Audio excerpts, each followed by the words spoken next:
बिस्मिल्लाहिर्रहमानिर्रहीम। अस्सलाम वालेकुम। कैसे हैं आप सब लोग? उम्मीद करती हूँ कि सब खैरियत से होंगे।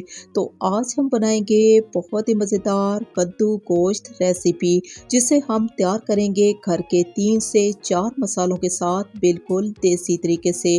कद्दू गोश्त की ये रेसिपी बहुत ही टेस्टी और फटाफट से बनकर तैयार होती है, लेकिन मेरे बनाने का तरीका बेहद आसान होगा। इंतहाई शानदार सी ये रेसिपी उम्मीद करती हूँ कि आपको बहुत ही पसंद आएगी। इसकी तैयारी के लिए हम कुकर का इस्तेमाल करेंगे और इसमें हम डाल देंगे 200 ग्राम घी। आप जब भी गोश्त के साथ किसी सब्जी का इस्तेमाल करें तो इसे घी में तैयार करें। आपके सालन का जायका और खुशबू डबल हो जाएगी। घी को तेज़ गरम करने के साथ हम इसमें डाल देंगे बारीक कटी हुई प्याज। 4 हमने प्याज लिए हैं, 2 प्याज का इस्तेमाल करेंगे इसे ब्राउन करने के लिए, और 2 प्याज जो हैं वो हम बचा कर रख लेंगे।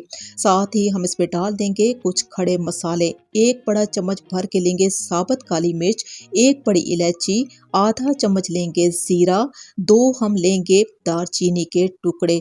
अब क्या करेंगे, हमने इन तमाम खड़े मसालों के साथ प्याज को फ्राई कर लेना है ब्राउन होने तक। प्याज के कलर को हम डार्क की तरफ लेकर जाएंगे और जो ही प्याज का कलर तेज डार्क होगा तो हम इसमें डाल देंगे लहसुन और अदरक का पेस्ट इस्तेमाल करते हुए आपने कोई कंजूसी नहीं करनी। जितना ज़्यादा लहसुन का इस्तेमाल करेंगे सालन उतना ही खुशबूदार मज़ेदार तैयार होगा। अभी हमने मीडियम आंच पे इस पेस्ट को इतनी देर तक फ्राई कर लेना है कि इसका जो कच्चापन है वो मुकम्मल तौर पे ख़त्म हो जाए। जब आप लहसुन की अच्छे तरीके से भुनाई करेंगे तो आपका सालन क्या ही शानदार तैयार होगा। जो ही खुशबू आना शुरू होगी तो हम इसमें डाल देंगे गोश्त। हमने लिया जी आधा किलो बीफ। आप इस रेसिपी को मटन के साथ भी ट्राई कर सकते हैं। साथ ही हम इसमें डाल देंगे हस्बे ज़रूरत नमक।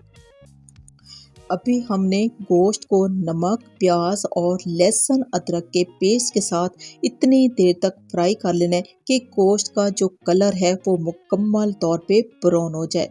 जो ही गोश्त का कलर चेंज होगा तो प्याज मैश हो चुके हैं, खुशबू इंतहा की अच्छी आ रही है।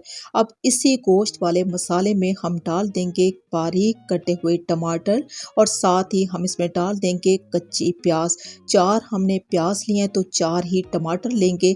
2 प्याजों का इस्तेमाल हम पहले कर चुके हैं। कच्ची प्याज के साथ ही हम इसमें डाल देंगे घर के सादा और पिसे हुए मसाले, जिसमें हम लेंगे हस्बे ज़रूरत लाल मिर्चों का पाउडर, आधा चम्मच लेंगे हल्दी पाउडर और 1 चम्मच भर के लेंगे धनिया पाउडर। तमाम मसालों को हमने बहुत ही अच्छे तरीके से भून लेना है। ये तमाम मसाले शामिल करने के बाद इस स्टेज पे हमने ठीक 10 मिनट तक भुनाई करनी है, ताकि टमाटर और प्याज जो हैं वो मुकम्मल तौर पे गल जाएं और एक शानदार किस्म का मसाला तैयार हो जाए।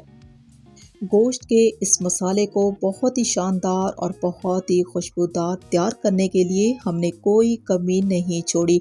अब इसी गोश्त वाले मसाले में डाल देंगे बारीक कटा हुआ कद्दू गोश्त की ये रेसिपी हम बना रहे हैं अपनी बहुत ही प्यारी सी फैमिली के लिए, जिसके लिए हमने आधा किलो गोश्त लिया है तो इसके लिए ठीक 1 किलो कद्दू का इस्तेमाल किया है। कद्दू को मसाले में हमने मिक्स कर देना है और मिक्स करने के बाद जी अब इसमें हम पानी का इस्तेमाल करेंगे।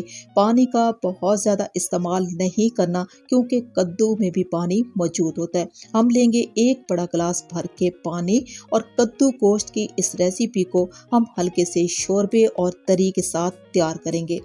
मिक्स करने के बाद जी हम लगा देंगे ढक्कन और ठीक 1 विसल आने के बाद हम 20 मिनट के लिए दम वाली आंच पे पकने देंगे। तो 20 मिनट के बाद हम चेक कर लेते हैं। यकीन माने क्या खूबसूरत कलर और खुशबू के साथ ये कद्दू गोश्त की रेसिपी मुकम्मल तौर पे तैयार हो चुकी है। हरी मिर्चों का इस्तेमाल करेंगे जिससे इसकी खुशबू और जायका बढ़ जाएगा। फाइनल लुक के साथ कद्दू गोश्त की ये रेसिपी देखने में इंतहाई खूबसूरत, बहुत ही खुशबूदार, बहुत ही जायकेदार मुकम्मल तौर पे तैयार हो चुकी है। मैंने ये रेसिपी आपसे शेयर की है घर के सादा और कम मसालों के साथ। उम्मीद करती हूँ कि आपको बहुत ही पसंद आएगी।